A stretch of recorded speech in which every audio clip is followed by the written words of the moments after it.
Olá, meu amigo e minha amiga. Antes de mais nada, gostaríamos de agradecer imensamente todo o apoio que vocês demonstram ao nosso canal.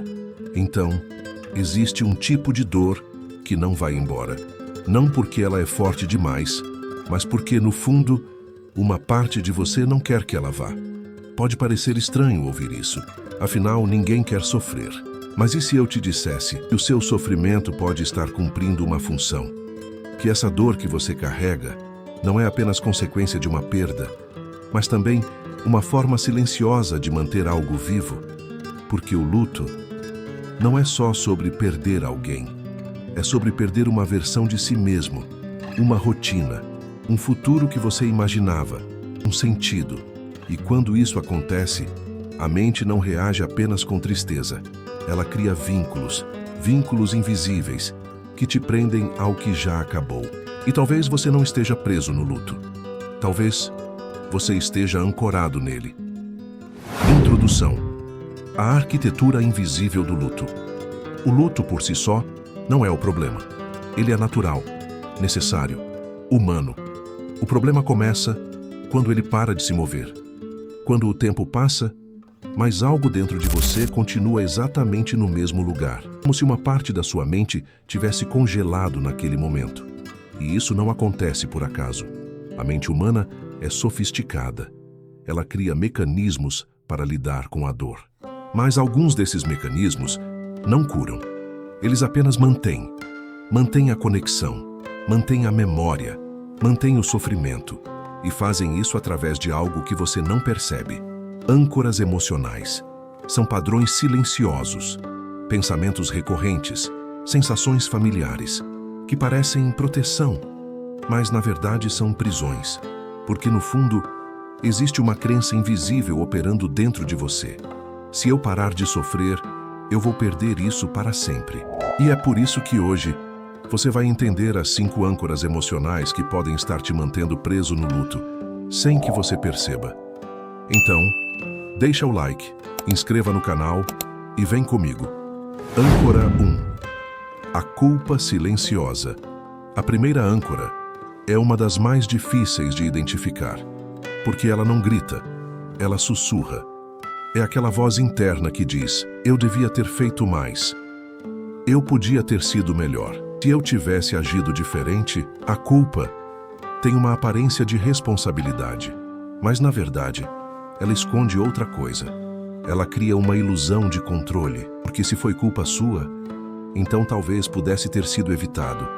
E isso, por mais doloroso que seja, é mais confortável do que aceitar uma verdade muito mais difícil.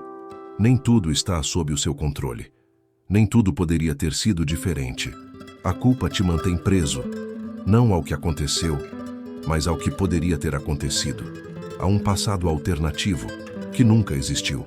E enquanto você revisita esse cenário, vez após vez, você continua se punindo, como se o sofrimento fosse uma forma de compensação.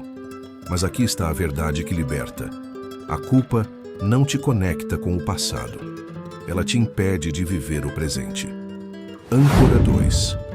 A memória idealizada com o tempo.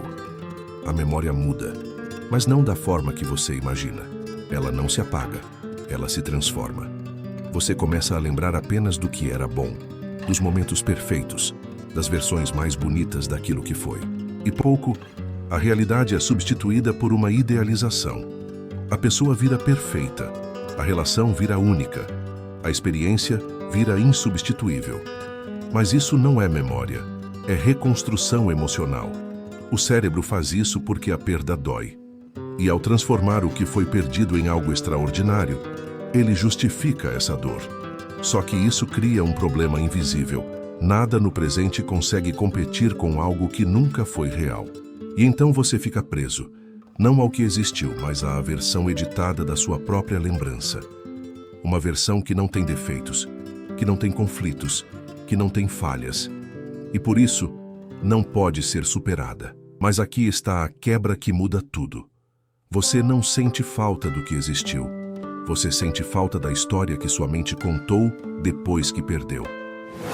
Âncora 3. O medo de seguir em frente. Essa âncora é silenciosa, mas extremamente poderosa. porque ela se disfarça de lealdade. Existe uma pergunta que muitas pessoas não conseguem responder. Se eu ficar bem, o que isso diz sobre o que eu perdi? E sem perceber, a mente cria uma associação perigosa: sofrer, amar, superar, esquecer. Então, seguir em frente, começa a aparecer uma traição. Como se deixar a dor ir embora fosse deixar a pessoa ir junto. E isso gera um conflito interno. Uma parte de você quer paz. A outra acredita que não merece, porque no fundo, você transformou o sofrimento em prova de amor. Mas aqui está a verdade que ninguém te disse. Amor não precisa de dor para existir.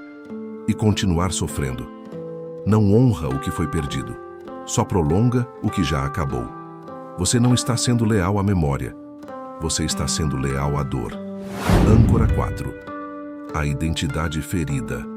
Algumas perdas não tiram apenas algo de você, elas mudam quem você é. Porque, em muitos casos, a sua identidade estava conectada àquilo que foi perdido. Você não perdeu apenas alguém, você perdeu o papel que ocupava, o significado que tinha, a versão de si mesmo que existia naquela realidade. E então surge uma pergunta silenciosa: quem sou eu agora? Sem resposta, a mente faz o que sabe fazer. Ela se agarra ao passado, porque lá existe uma identidade conhecida. Mesmo que ela ainda é familiar. E o desconhecido assusta mais do que a dor. Então você permanece, não porque quer sofrer, mas porque não sabe quem será sem aquilo. E isso te mantém preso, não ao que você, mas a quem você era. Mas existe uma verdade que muda tudo. Você não está perdendo sua identidade, você está sendo convidado a reconstruí-la. Âncora 5. O apego à dor como conexão. Essa é a âncora mais profunda de todas, e talvez a mais difícil de aceitar, porque ela toca em algo muito sensível. A ideia de que a dor é o último vínculo que restou. Quando você perde algo importante, o contato físico acaba, a presença desaparece, a rotina se dissolve, mas a dor fica. E, sem perceber, a mente faz uma associação silenciosa: dor, presença. Porque enquanto dói, parece que ainda existe algo ali. Como se o sofrimento fosse uma prova de que aquilo ainda importa, de que aquilo ainda vive dentro de você. E então surge o medo mais profundo.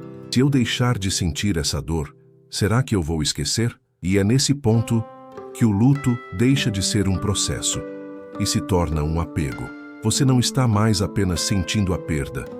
Você está segurando a dor, como se ela fosse a última conexão possível. Mas aqui está a verdade que pode te libertar.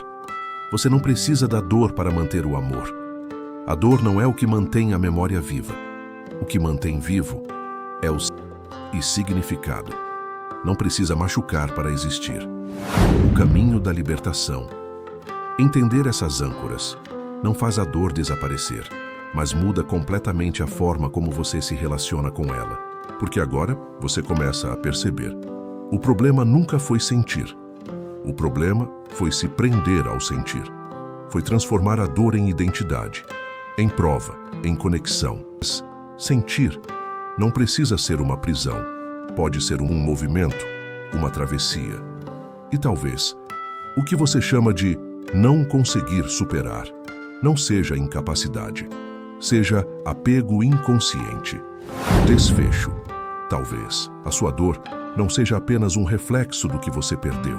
Talvez ela seja um pedido silencioso da sua mente, um pedido por descanso, por reconstrução, por liberdade. Porque no fundo, existe uma parte de você que já entendeu que continuar preso nisso não está te protegendo, está te impedindo. E seguir em frente não significa esquecer, não significa apagar, não significa abandonar. Significa permitir que aquilo ocupe um novo lugar dentro de você. Um lugar onde a memória existe sem te destruir. Um lugar onde o amor permanece, sem precisar da dor para se sustentar. Você não está traindo o passado ao seguir em frente. Você está finalmente se libertando dele.